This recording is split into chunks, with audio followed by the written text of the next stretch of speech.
Credit card का चलन इन दिनों काफी बढ़ गया है। The world is in debt, and who owes this? A cost of living crisis has gripped the globe. Inflation is rising, so people are borrowing more. RBI के आंकड़ों से ये पता चला कि 2023 में क्रेडिट कार्ड के भुगतान में डिफॉल्ट 30% से ज्यादा बढ़ा। पूरी दुनिया में भारत एक ऐसा लौता देश है जहाँ पे अनसिक्योर्ड लोन से सबसे ज्यादा पैसा कमाते हैं बैंक्स। हर 10 में से 6 आईफोन ईएमआई पे खरीदे जा रहे हैं। वहीं दूसरी ओर बैंक दबा के लोगों को क्रेडिट कार्ड दिए जा रहे हैं। कल किसने देखा है, हम रहे ना रहे, जो वक्त किसी इंसान को अपने ऊपर लगाना चाहिए था अपने आप को बड़ा बनाने में, अपने आप को ग्रो करने में, वो वक्त निकल जाता है इन क्रेडिट कार्ड के कर्जों को चुकाने में। आज भारत में 10 करोड़ से भी ज्यादा क्रेडिट कार्ड लोगों के पास में है। साल 2022 में ये गिनती 7 करोड़ हुआ करती थी, लेकिन साल 2024 आते आते ये क्रेडिट कार्ड की संख्या 10 करोड़ तक पहुंच गई।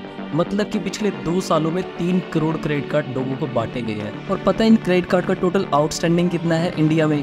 2.5 लाख करोड़ से भी ज्यादा जो लोगों को पे करना है अपने क्रेडिट कार्ड के लिए। और यही नहीं, बहुत से लोग तो क्रेडिट कार्ड यूज करके इसका पैसा वापिस ही नहीं लौटा पा रहे हैं। अगर साल 2022 की मैं बात करूं तो 3122 करोड़ रुपए लोगों ने यूज किया क्रेडिट कार्ड से, जो वापिस ही नहीं किया। फिर साल आया 2023, इस साल भारत के लोगों ने 4072 करोड़ रुपए यूज किया क्रेडिट कार्ड से, जो वापिस ही नहीं किया। तो अगर एकदम आसान भाषा में समझे तो हर 100 में से 30 लोग ऐसे हैं जो क्रेडिट कार्ड यूज तो कर रहे हैं लेकिन उसका पैसा वापस नहीं लौटा रहे हैं। वहीं अगर ऑनलाइन शॉपिंग की बात करें तो हर 10 में से 6 आईफोन ईएमआई पे खरीदे जा रहे हैं। और ईएमआई आसानी से किस पे बनती है?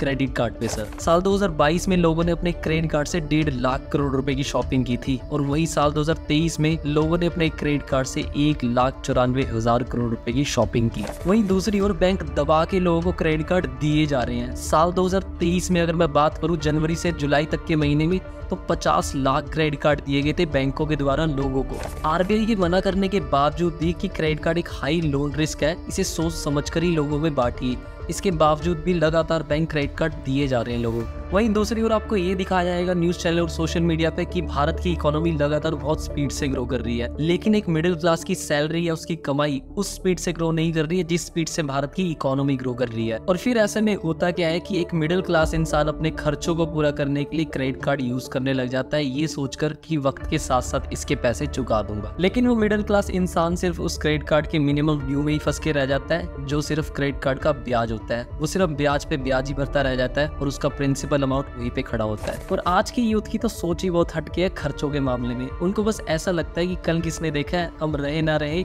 आज जिंदगी जी लो, जो शौक पूरे करने हैं कर डालो। और जब ऐसी सोच वाले लोगों के पास ये क्रेडिट कार्ड जाता है तो बनता है एक मोटा बिल, जो आगे चलकर एक कर्ज की जिंदगी को बढ़ावा देता है।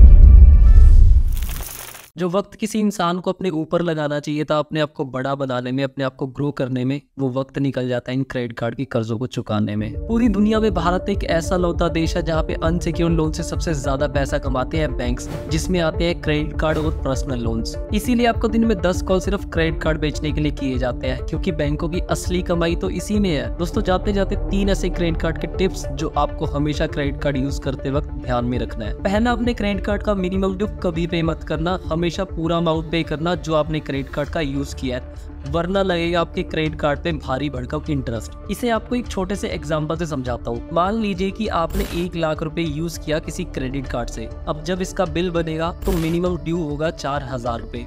तो आपको लगेगा कि यार मेरे पास 1 लाख रुपए तो है नहीं है, तो 1 लाख भरने की जगह मैं 4000 रुपए मिनिमम ड्यू भर देता हूँ। अब अगले ही मंथ 1 लाख में से आपके 4000 रुपए माइनस हो जाते हैं जो आपने मिनिमम ड्यू पे करा था पिछले महीने, तो बचा 96,000 रुपए। अब जब इस मंथ का बिल फिर से बनेगा तो आपको 96,000 रुपए के ऊपर फिर से 4% का इंटरेस्ट लगा दिया जाएगा क्रेडिट कार्ड की तरफ से, जो हुआ 99,840 रुपए। और अगर इतने भी पैसे नहीं है तो फिर से आपके सामने एक मिनिमम ड्यू अमाउंट रखा जाएगा जो होगा 4000 रुपए। और ये साइकिल दोस्तों इसी तरह से चलती रहती है और आपका प्रिंसिपल अमाउंट वहीं का वहीं खड़ा होता है, आप सिर्फ ब्याज भरते रह जाते हो अपनी जिंदगी में इन क्रेडिट कार्ड का। दूसरा पॉइंट है, क्रेडिट कार्ड यूज करने के बाद कभी भी उसकी ईएमआई मत बनवाना, इससे भी आपको भारी भरकम ब्याज देना पड़ता है क्रेडिट कार्ड के ऊपर। तीसरा पॉइंट है, मेरे हिसाब से अपनी जिंदगी में कभी क्रेडिट कार्ड यूज ही मत करो।